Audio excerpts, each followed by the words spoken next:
All righty. Good morning, everyone, and thank you for joining us for today's Urban Ag Hour. We are so excited that you were able to join us this morning and hear from an amazing speaker. The Urban Agriculture Production Small Scale and Beginning Farmer Program is partnered with USDA, NRCS, and FSA to offer this series. And today we will hear from the lead training officer, Norman Barnett, from the Arizona Department of Agriculture. I will now hand it over to you, Norman, and you can take it away from here. All right. Thank you so very much for that introduction. I will share my screen and slideshow from the beginning. All right. How's that look? Perfect. Okay. Well, by way of introduction, I'm going to start my timer over here so I don't go. I want to be cognizant of your time and not go over because I'm a yappy kind of person. So, um, Norman Barnett, and I've been with the Arizona Department of Agriculture for 7.5 years now. I came to AZDA from the retail industry, where I was the food safety manager for all of the Fry's food and drug stores throughout the state of Arizona. At that time, there were 125 grocery outlets as either Fry's or Fry's Marketplace or even the Mercado Hispanic format store that we have here in Phoenix. So, as the food safety manager, I was the liaison to the alphabet of federal and state regulators, whether it was, FDA, USDA, county health departments had most of my contact with county health departments because their inspectors did routine inspections of the bakery, deli, produce, meat, grocery stores, and some of our stores even had, 7 or 8 different types of departments. But I had a 26-year career with Fry's, and the Kroger company, who owns Fry's Food and Drug Stores, offered early retirement, a voluntary early retirement to about 1,500 tenured individuals throughout Krogerland across the United States. So I took a look at the severance package and pondered it and spoke to my financial advisor, and he said, "Hey, you'd be silly not to take this. This is great. And if you're not really wanting to retire, even though I am of retirement age, go do something for, a few years until you're ready to retire." And I was aware that this position as a training officer with the Arizona Department of Agriculture was coming up. So I wound up taking the retirement, 6 months of retirement, and the almost to the day I was called by AZDA after an interview that I had done, and they offered me a position as a training officer. So immediately I snapped that up, and I will tell you, I wish I had had that opportunity, you know, 15 years ago, because this has been such a wild ride, and I'll admit I have fun at what I do. I work closely with growers, harvesters, packers, and holders of fresh produce throughout the state. Uh, I have opportunity to see, the large industrial farms like you see here in this picture from out in the Yuma growing regions and all the way down to backyard gardeners. And we are committed to uh, all of our stakeholders throughout the state. So I can't see um, how many folks we have out there, but I'm the practical joker within our department. I'm the somewhat bad dad joke comedian, so forth. So even though I can't see a raising of the hands, some of you may remember from the 70s. There was a group called the Fifth Dimension. So I'll kind of start this off with a little bit of uh, pun or play on a Fifth Dimension song. And I'll do that shortly because I've got an agenda. I apologize. I didn't cover the agenda. So I give you my introduction, where I came from.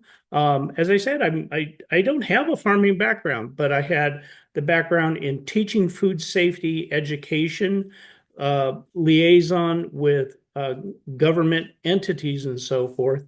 And what's interesting about this transition of where I came from, the retail to the farming, is that, I could, back when I was with the grocery store, I could tell you everything about that case of broccoli from the time it hit the produce warehouse till it got into your shopping cart and you were, going out the door.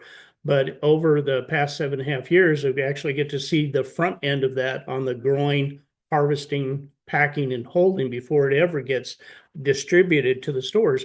But there's an interesting correlation or uh, similarities between farms and what I did in grocery stores. And that may seem kind of odd, but it really isn't. The first thing is train your employees about food safety, personal health, hygiene. Don't cross contaminate, and those cleaning and sanitation of equipment. We did all those things in the grocery store, whether it was a bandsaw in the meat department or a deli slicer. And the same thing, farms do the same thing as far as harvest equipment, handheld knives, tools, harvest implements, and so forth.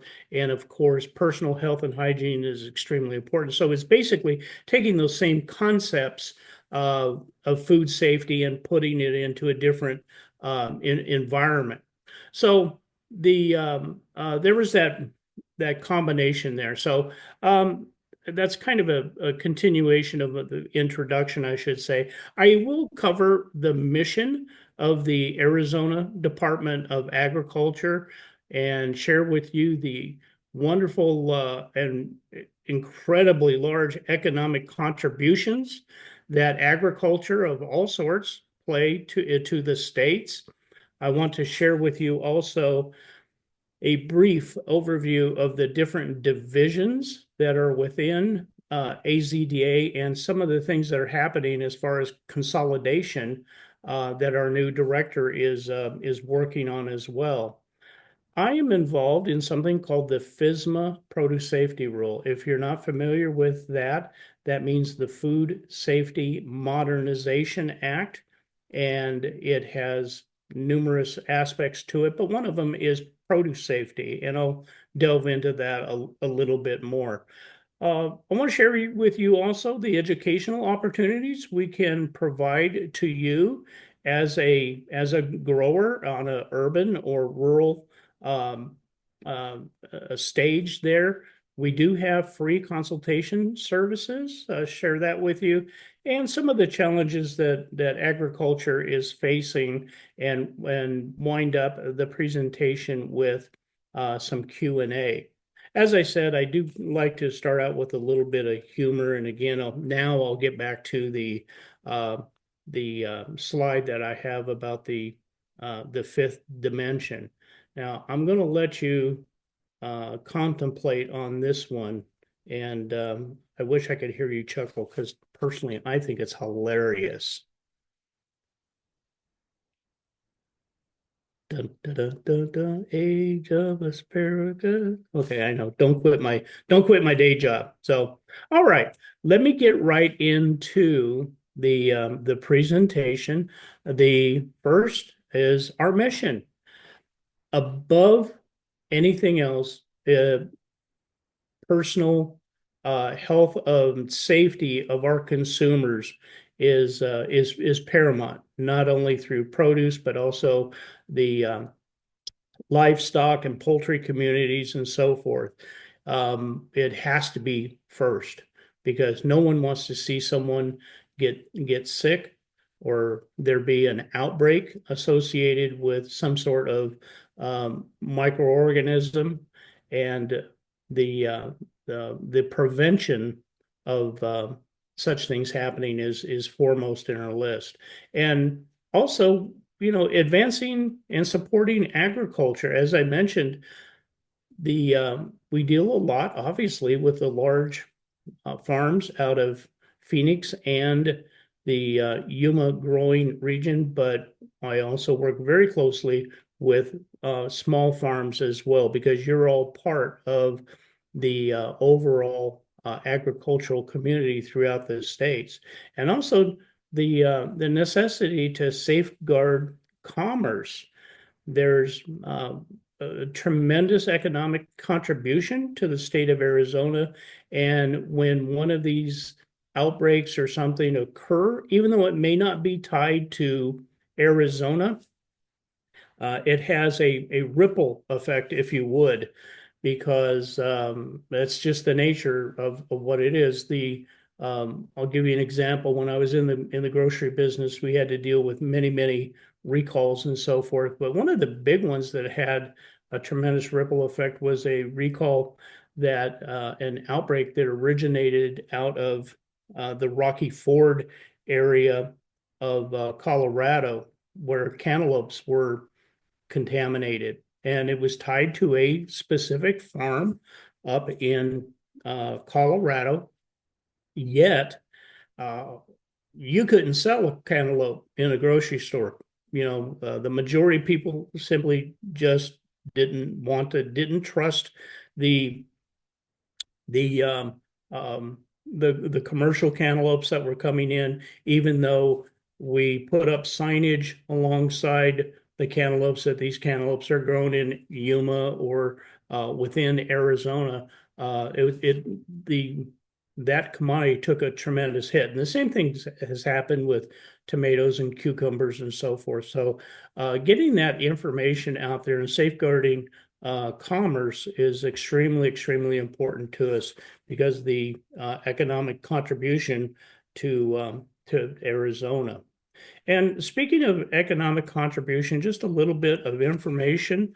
When you take into consideration all the various aspects of agriculture, not just produce, but also other crops such as cotton and citrus, the dairy industry, the cattle feedlots, and so forth.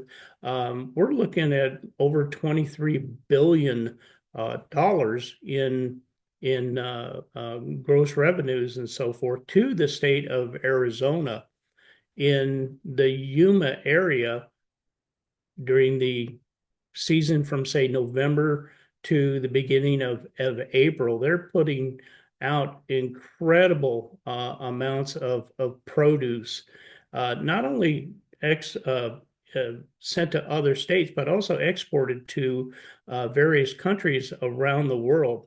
And at the peak of that growing season in Yuma, if you were to take all of those semi trailers and put them literally back to back or nose to end, it would stretch for approximately 16 miles long on a daily basis. That is how much produce that is going out of the Yuma growing area. And so our domestic production feeds the United States in the winter season. Yuma is considered the salad bowl of the United States during the during the winter time. And from the number of farms and ranches through NASS data, they estimate there are 20,000 farms and various ranches within the state of Arizona, which represent 26 million uh, acres under cultivation. And interesting enough, over half of that is indigenous, with our native peoples and so forth, not the large commercial and other private operators. And with that with that amount there is a estimated over 900,000 acres of harvested cropland in the state of Arizona. So that is, to me, that's absolutely mind-boggling how much is going on out there. So in this next slide, I would like to just kind of give an overall view about the state and the variance that we have in our farms and the climate regions that we face within the state of Arizona. And there are three primary zones within the state. And I'm going to not work from top to bottom. I'm going to work from the bottom up. The Basin Range contains the two major deserts, the Sonoran Desert and the Chihuahuan Desert. And of course, low low rainfall, in particular, very arid, but particularly over in the Yuma area. It is fed by the croplands are fed by the Colorado River water and distributed through a number of water distribution systems throughout Yuma, the Roll area, Tacna, Mohawk region, etc. And you get some more higher desert elevations in the Chihuahuan Desert um, down towards Tucson and also into the Wilcox area. Elfrida is a tremendous amount of produce being grown in small farms down in Elfrida area, along with, I mentioned, the Wilcox area. Lots of pistachios, just a tremendous amount of pistachios there. And going a little further north towards Safford and so forth, you have apple production. And once you get up into the actual Safford area, then it transitions out of fruits and vegetables into primarily hay and cotton. Safford is really a cotton capital of one of the cotton capitals of Arizona. So you've got these arid and fluctuating uh, uh, temperature zones and so forth within the basin range, but primarily you've got year-round growing that is occurring in the basin range, and that shift and transition happens in this transition zone. You see through the middle of the state, which is comprises also the Verde Valley, where there is a lot of wine grape um, production and that Mogollon Rim. Of course, now you're getting into areas that have potential for snow and so forth that you don't have in the lower elevations and so forth. Then kicking up to the Colorado Plateau, we have more mountainous regions. Also, you have that very high desert in our a lot of tribal communities and tribal lands up there, which we at AZDA do not know. There's no jurisdiction there, but we always welcome our tribal communities into when we have trainings, which I'll be sharing with you. So with all of these different uh, temperature zones and that we have, there's a tremendous variety of produce that is being grown throughout the state of Arizona. And by no means is this an exhaustive list of everything that is grown, but leafy greens and the brassicas and various root crops and wine grapes and so forth really take that lead up there. But we have just about everything that you can imagine is grown somewhere in the state of Arizona. At the bottom of this slide, you'll see that I put asterisks by mushrooms and microgreens. And the reason I did that was basically to call out the fact that those two commodities are the leading commodities of new farms that reach out to us at AZDA, or we come across them and reach out to them about how we can support their mushroom business or their microgreen business. And in fact, just this afternoon, I'm going to be calling one that is going to be doing microgreens, and I usually get 2 to 3 calls a week on various mushroom or microgreen um, growing inquiries and so forth. So it's a big expanding area. And of course, we do have some farms that kind of fall away and other new ones that come up. But we have an inventory or list, if you would, of approximately 1,500 farms of all sizes throughout the state. And we've been gathering this inventory or list of produce and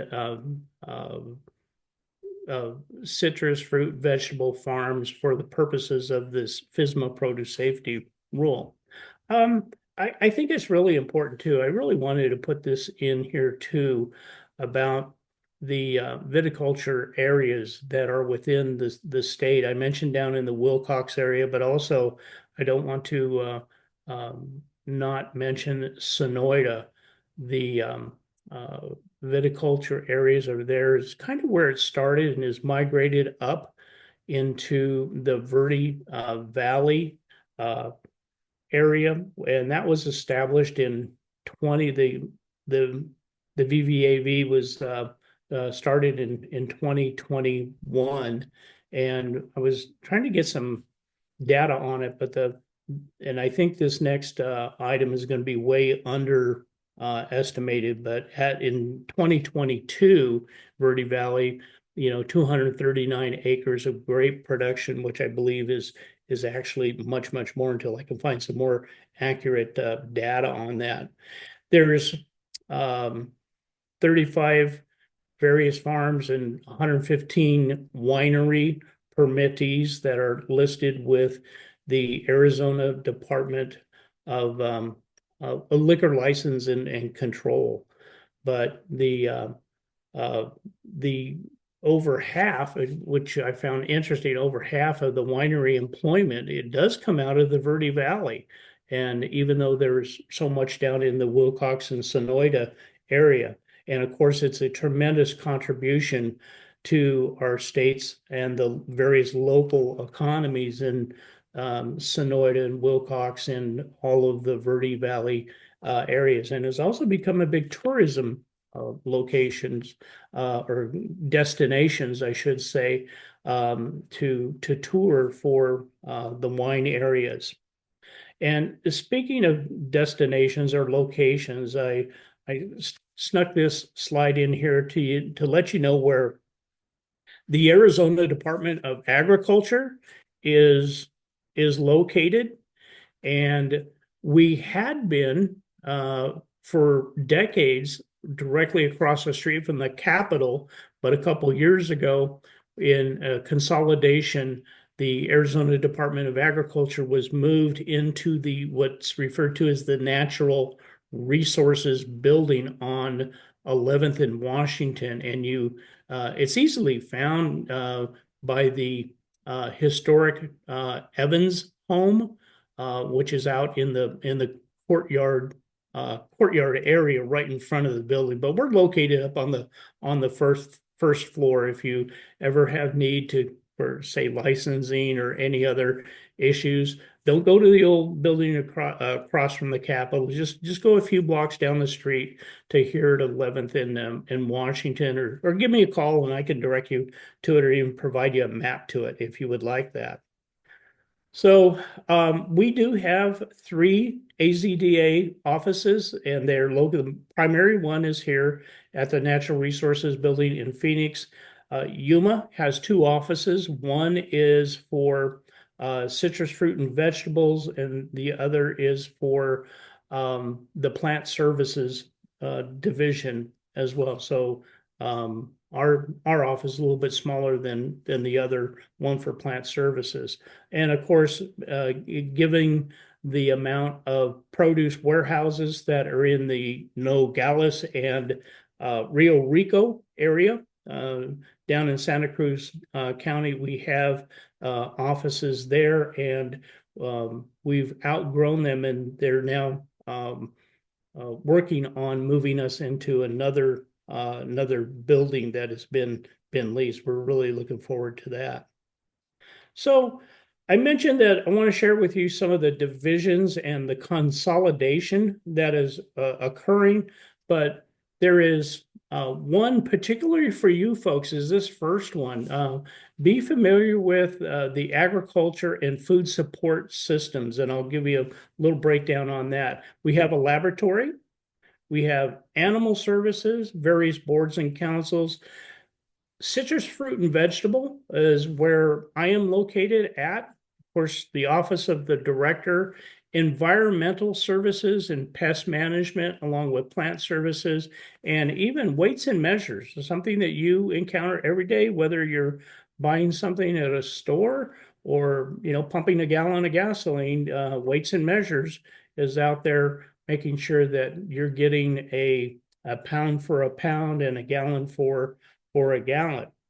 So there is consolidation, as I mentioned. Environmental services and pest management are now being combined into one single division. And also our citrus fruit and vegetable and plant services are now being combined into plant and produce services. So we've got some mashing together of these various divisions to get us pared down, and so we can help better serve our constituents here. The Office of the Director, Dr. Paul Brierly, is the current director of the Arizona Department of Agriculture.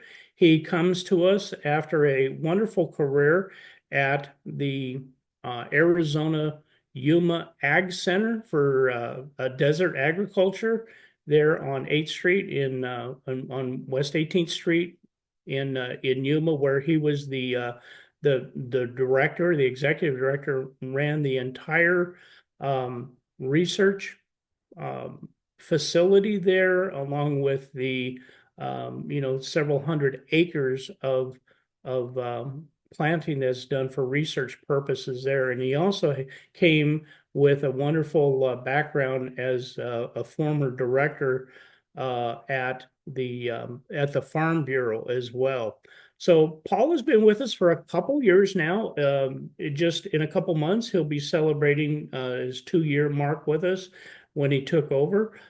He was appointed by Governor Katie Hobbs, and he is very well respected. And I don't think there was a better choice that they could have had than Dr. Brierly. You'll see in the upper right-hand corner, Director Mark Killian, who it was the former director. Many of you are probably familiar with Mark. And when the transition happened in the last state election, because this position is appointed by the governor, Mark decided that it was time that he was going to spend time with his family and his own farm. So, we miss Mark, but and there's some big shoes to fill, but Dr. Brierly, no pun intended, he's got some big feet. He's filling those shoes very well. Next division, this is one I really would like you, if you got a cell phone, or that you could take a picture of this slide, or I believe you're going to get a copy of this recording as well. You want to have this number in your phone, because the AFSSD, or Agriculture and Food System Support divisions, they work very closely with particularly with small growers and so forth, with farmers and various ag organizations. And that is where the GIP-GAP program, Good Handling Practices, Good Agriculture program, is housed. I will let you know that they've had a cutback. All of our departments, much like all government agencies pretty much across the United States, are facing budgetary crunches and so forth. And they can still refer folks to someone who can assist with anyone who is looking for certification under the GIP gap. And they also administer the various grant programs as well that include specialty crop block grants and livestock and the food desert systems and so forth, referred to as resilient food systems infrastructure. Those are the folks you really want to talk, and they work very closely with Pinnacle Prevention. Really great folks over there. So 602 542 0137 for AFSSD. Now, here's where I'm at. The plant and produce division. We used to be called citrus fruit and vegetables. Part of us, we do licensing for produce dealers and shippers. Uh, all of the produce that is of large commercial production is tracked coming out of Yuma and Phoenix and so forth. They collect that statistical data of how many cases and so forth that shippers are putting into market and where they're coming from. They also do grading inspections. Let's say I'll just say Willie Ituli produce, for example. If Willie Ituli produce receives produce and they say, hey, this is not the grade A produce that we expected, it's of lesser quality, our department will send an inspector out to grade that and to see if they actually receive the quality that they should have or work with them to help them get what they should have. There's other market inspections. We handle complaint responses as it refers to citrus fruit and vegetables, and also within the plant produce division is the Leafy Green Marketing Agreement, or LGMA program, which is a voluntary program for shippers of produce out of primarily Yuma, but also we have some LGMA partners in the Phoenix area as well, and that is a private and voluntary program for quality assurance, which grew out of the 2006 spinach outbreak that occurred. It was the industry that responded, even though FDA investigated. It was the industry that came together and said, "Hey, we have to put certain standards together to meet food safety metrics, as they call them," and that's where LGMA originated. There's an LGMA for Arizona, and there's also one for the state of California. And last bullet point here is the FSMA Produce Safety Rule, or FSMA PSR. That's where I work out of, and where my partners are all involved with. So what is it? The Produce Safety Rule is in the Code of Federal Regulations. It was put into law in 2011 signed into law under President Obama, and that CFR Part 112 is the standards for growing, harvesting, packing, and holding of produce for fresh consumption. Now, this is the first food safety law specifically for produce. Prior to that, there had not been any. There was the Food, Drug, and Cosmetic Act, which was out of like 1930, I believe 1938, where it says you cannot put adulterated food into commerce. But FSMA has many portions to it: produce, manufactured foods, animal foods, all sorts of stuff. But we do deal only with the what we call the PSR, Produce Safety Rule.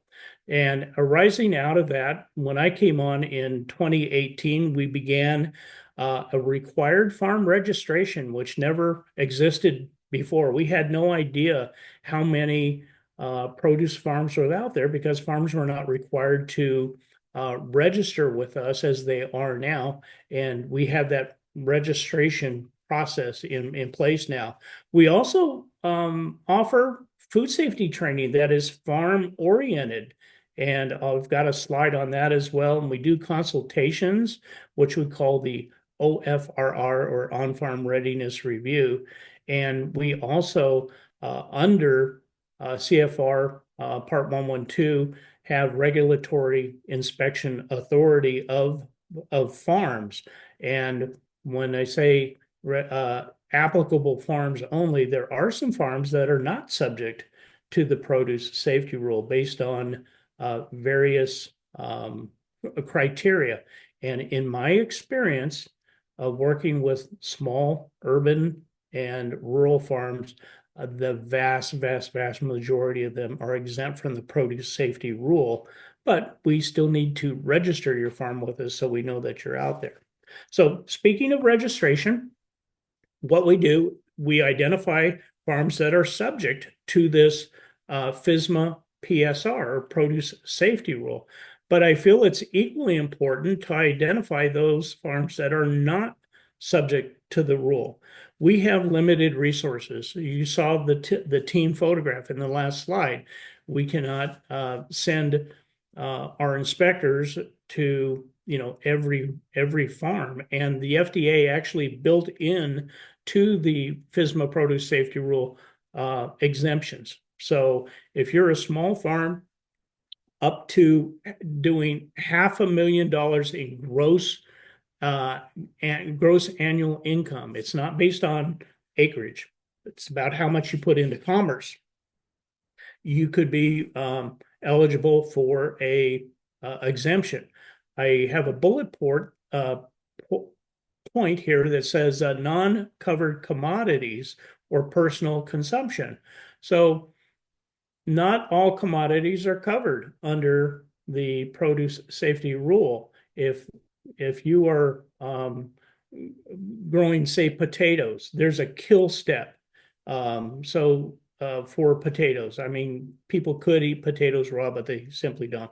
The produce safety rule deals with raw agricultural commodities that are consumed or typically consumed without further kill step or processing with a microbial kill, such as fermentation or even the pasteurization and so forth. So, and produce that's grown on farms for personal consumption, and you don't put it in commerce, hey, you're one of those that are exempt from that.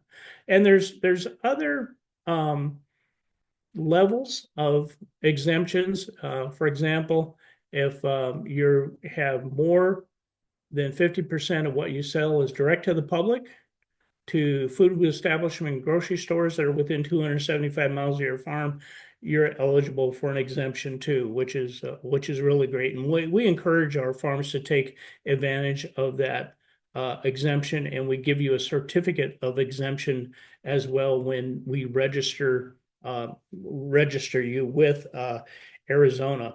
And this registration, there's no fee at all to it. You can simply go online and Google up the form and register your farm with us. We're still taking farm registrations throughout the entire state. So we're still working on the 2025 registrations. And we encourage you, if you are a produce, citrus, etc. grower, please register your farm with us. And we'll share information with you about training, other opportunities that may come through the cooperative extension.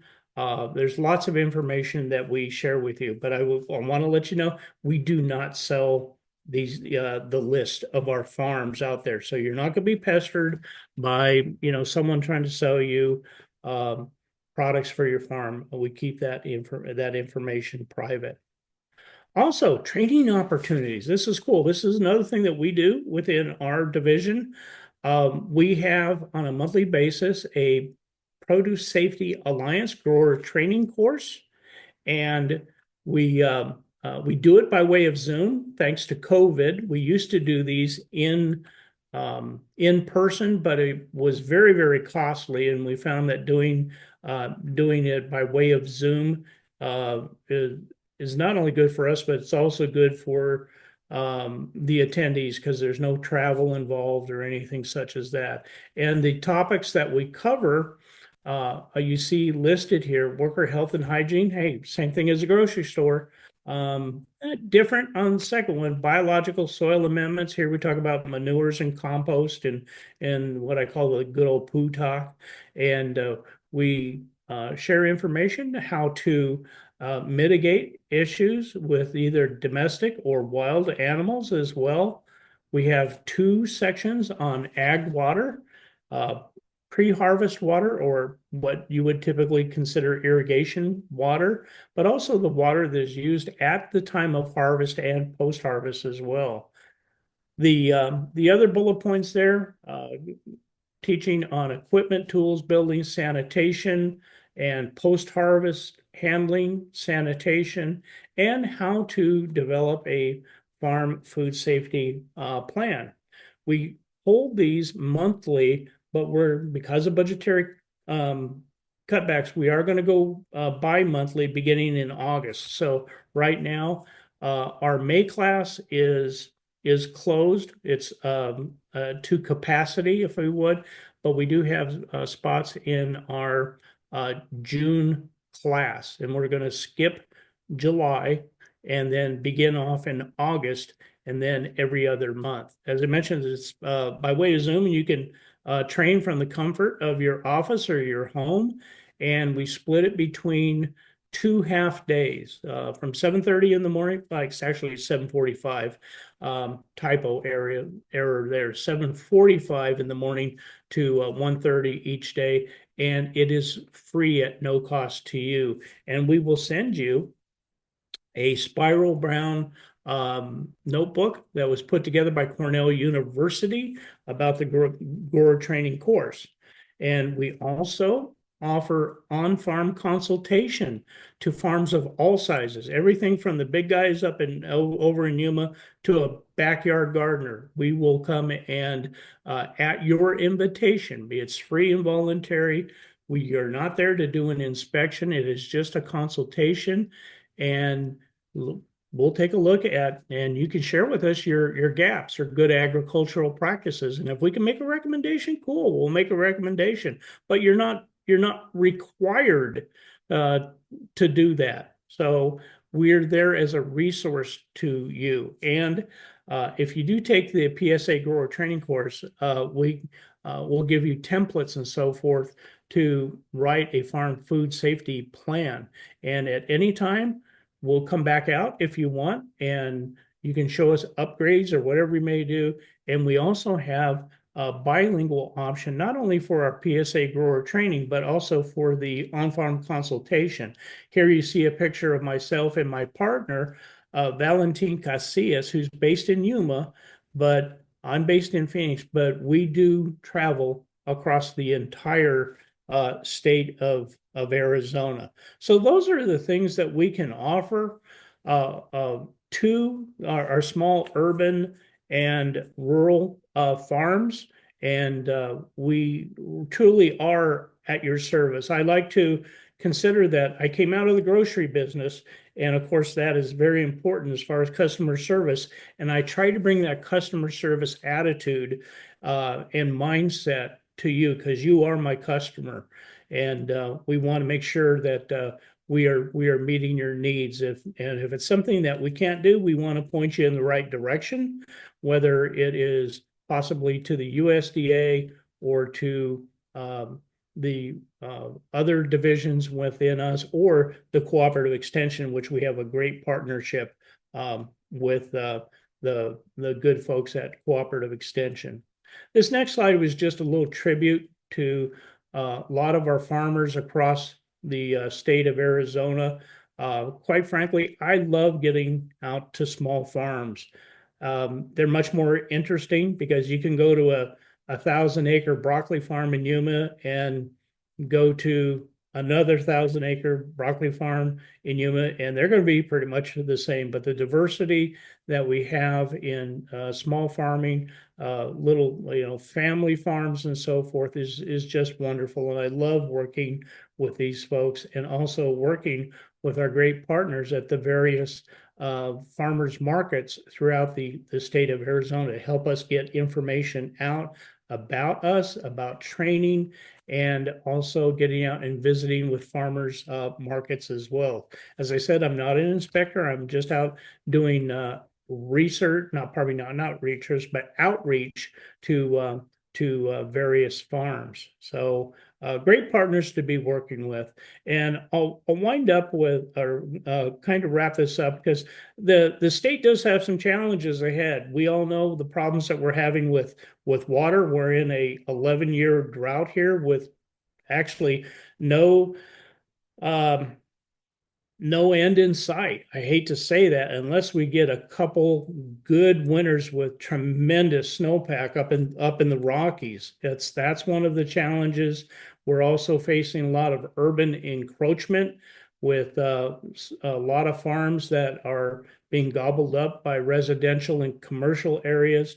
There's also issues about ag lands in Arizona, not only the ag lands, but the water but resources beneath the land as well. And of course, sustainability is a issue as well. So I hope this has been informative for you. I'll close this out. This is my contact information, nbarnett@azda.gov, and my phone number, which will roll to my cell phone if I'm not in the office. So I work Monday through Thursday, but I take phone calls 7 days a week. But we work typically 4 10-hour shifts Monday through Thursday with weekends free there. But I again, customer service. If you give me a call on Friday, Saturday, Sunday, I'm going to get back with you. That's all there is to it. So with that, I will stop my share and turn it back over to Tiffany. Thank you so much, Norman, for that wonderful presentation. We will now enter in our Q&A session. So if any of you guys have any questions, feel free to drop them in the chat. It was wonderful, wonderful information. So feel free to ask any questions. I will also be sharing a QR code to our survey. So please scan that QR code and don't forget to let us know how we did and let us know if there's anything that you would like to hear next.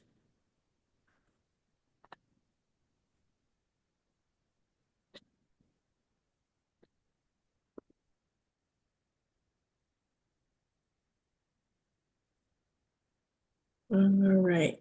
No questions quite yet. Norman, is there anything else that you would like to add? I would say that with the winter season in Yuma having tapered off now, we're transitioning into melon season. But for us in the citrus fruit vegetable plant produce division, this is a great time for us to get out and uh, do consultations with farms because we're a little freer than what we would normally be. So I mentioned the on-farm readiness review consultations. It's at no obligation to you, and honest to God, we are not trying to get the proverbial camel's nose under your tent. We are there to support you and do what we can to advance agriculture in your particular community and area, and want to make sure that you know about us. Don't hesitate to give me a call. If you know someone who has taken advantage of our training before, I'm very confident they would encourage you to take our free PSA grower training course. And regardless if you the size of your farm or right down to a backyard gardener. In fact, I talked to a backyard gardener and they did a combination of that and some indoor sprouts. They had a wonderful operation. And there were two recommendations that I made. One was keep the dog out of the garden because that's where the dog was, doing its business. That makes sense. Did they have to do that? No, but they said, you know what? I'm recognizing that risk. And that's what our training is about, is recognizing risk and coming up, the grower coming up with some solution that's workable for them. The other recommendation that I had made is they had a produce wash tank that was um, basically one of these agri livestock tanks, which is perfectly fine, galvanized steel, and they had it in the backyard. It was up against a fence, and unfortunately, it wasn't covered, and secondly, there were birds perching on the fence, and they had bird poop going into the tank. They had never considered that as a problem until we got an extra set of eyes. I said, here's what I'd recommend. Perhaps pull the tank away from the fence by a distance, I don't know, 6 inches of, a foot, whatever you decide is the appropriate distance. And when it's not in use, put a cover over the top. Simple solution, because you don't want to be washing your produce in poopy water, so to speak. So that extra set of eyes can be very helpful to you, because I know no one, regardless of farm size, want to see someone get sick. So we're here to help you, and at any time, don't hesitate to reach out to me personally or to the department. And if I can't personally help you, I will point you in the right direction. Awesome. One question we do have is, would you recommend that homesteaders register with the AZDA? Um, Maybe or maybe not. I like to say, I'll say maybe. We have this joke that the FDA always says, well, maybe. Well, homesteading typically, from what I've seen, is you're growing produce for your own personal consumption. Well, that provides you an exemption to the produce safety rule. But if you're selling your excess produce and maybe going to the farmer's market, et cetera, either way, we can still register you, but we would classify you as either an exempt farm or possibly with a homesteader. You're going to be a micro, most likely be a micro exempt farm that has a gross income from produce of under $25,000 a year. So, you know, I would love to have you put into the inventory just so we know that you're out there, and we can share information with you about training opportunities and things that come up.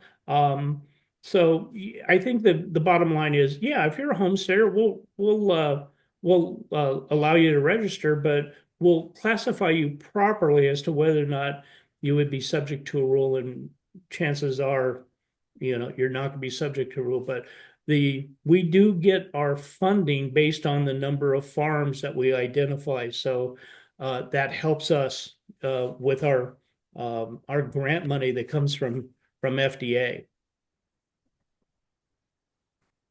Awesome. Well, if nobody has any more questions, that concludes this month's Urban Ag Hour.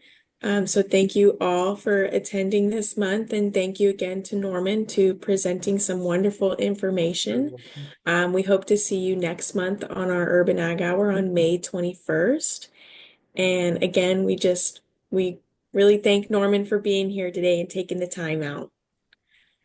You're very welcome. And if you have my phone number, I'm actually free today. If anybody has a follow-up question, my number is area code 602-542-0978. And if it rolls in to a voicemail, leave a message with your callback number and I'll call you right back. Awesome. All right. Thank you so much, everyone, and you all have a wonderful rest of your day. Thank you. Bye bye, everybody. Bye.